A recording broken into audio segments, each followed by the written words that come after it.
It's a rainy day and I'm stuck in here and I'm just going to be sitting here drawing. I might as well talk to you just a little bit more just because I want to clarify these concepts.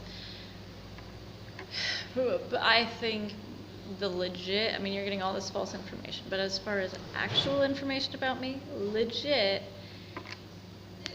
the thing that you're going to harp on, that you could legit harp on the most about my sanity is, you know, in question that is the past life thing. What I need to express to you is that this is one of the things in witchcraft. And do you guys know how in like Disney movies or movies about witches, there's concepts that I even used it. There's concepts that come up a lot about, like I've talked to you about, there's this concept that comes up about them, which is stealing youth. I used it, but I kind of did that as a tongue-in-cheek way to like mock you in my subtle way, about witches, you know, stealing youth or trying to be more beautiful, or they're not really, or you see it in Little Mermaid, that she becomes this beautiful, Ursula, the sea witch, becomes this beautiful woman, right? She can do that. Why do they do that? It's because of fear. Again, men were very afraid of women owning their sexuality, because if women owned it, they were afraid that they would hold it over them and own their sexuality by attraction. No one wanted them to run their boners. That's the fear, legit. But do you know in how those movies they go, the witches are always like 500 years old? Do you know why? Because Christian normative culture is misinterpreting concepts in witchcraft and just not getting it. And so it's not that their physical body is 500 years old as is always depicted in the movies, right? It's that when talking to a witch, she will talk to you about the past. She might even talk to you about the future. She might even talk to you about simultaneous lives or lives in between, or you know, whatever, or the stages in between life, or it's very interesting. All stuff you can do with hypnosis, by the way. Past life regression is a key concept in certain types of witchcraft, one in which I've embraced, and it is to break down in hypnotherapy terms,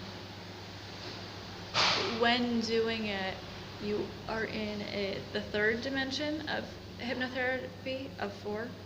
I mean, there could be a 5th dimension. I don't even know what that would be, but of 4. So you're going really deep, and you know, the one above, it's like how to quit habits, like don't smoke, you know, like whatever. But in the third dimension, it can be presented to you in different ways, and people have different experiences, and some people are very easily hypnotized. I recommend weed. But it is a state of hyperfocus. They say that you're out of it, that you don't remember. No, you remember. But I recommend being, if you are new to it and you're not shamanic naturally, I recommend being with someone that can kind of pull you out of it if need be, because it can be quite an overwhelming experience, especially when you have a physical reaction, which people do to past lives. It can be quite frightening in a way. However, I will say that going into the archives is infinitely a wise decision, because whether you want to... Oh, thank you.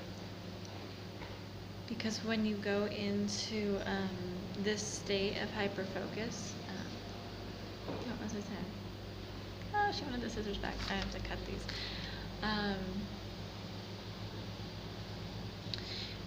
You can take it to be a symbol, or you can take it to be literal. This is why I say past, it doesn't really matter if it happened or not. It actually doesn't really matter, you guys. Do I think that the things that I've said have happened? Yes. And there's been too much, like, one day I'll go into the Isabella shit, and you'll be like, what the that is really weird, though. And I'll be like, yeah, I know. And I'll break it down, and you'll be like, that's fucking uncanny. And I'll be like, yeah, I know. But,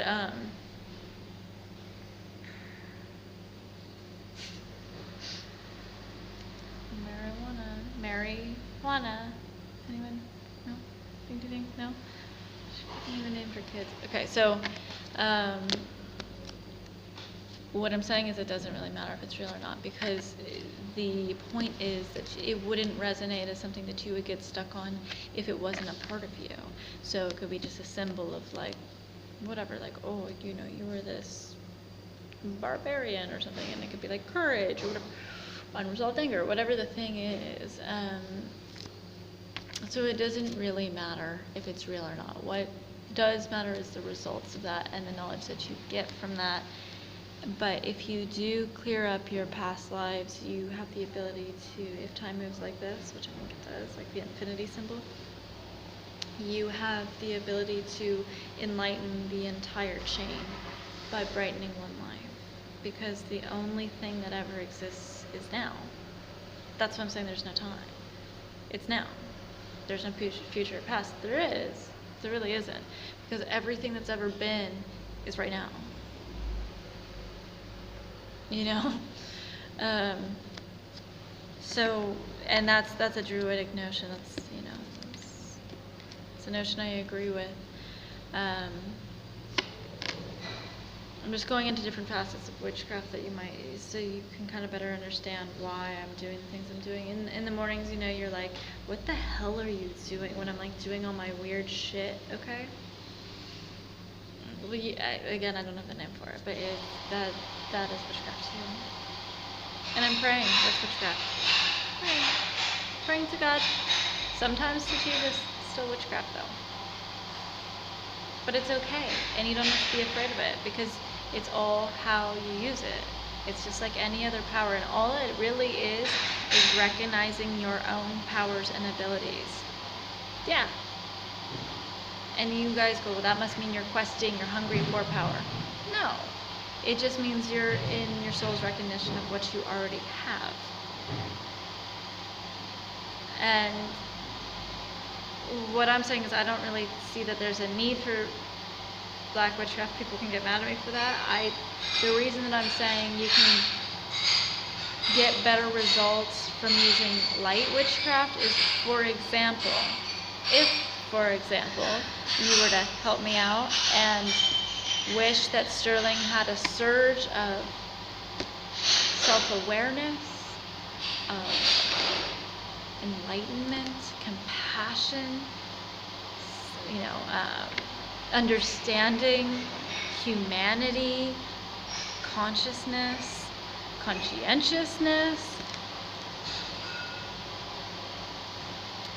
It might change how they are to be more along God's path without having to go the route of being like, and I want them hexed, and I want them this and that, and all this bad shit. You don't really have to do that to get a result that's like that. It's different, but for the better. And it doesn't mean that there's, what I'm saying is when you're a bad person, that creates suffering. But it's suffering towards enlightenment. So I'm saying you're still giving suffering to them. But it's a suffering with a purpose, as opposed to black magic, which is kind of just tit for tat over the lives, like bullshit, and I just don't agree with it.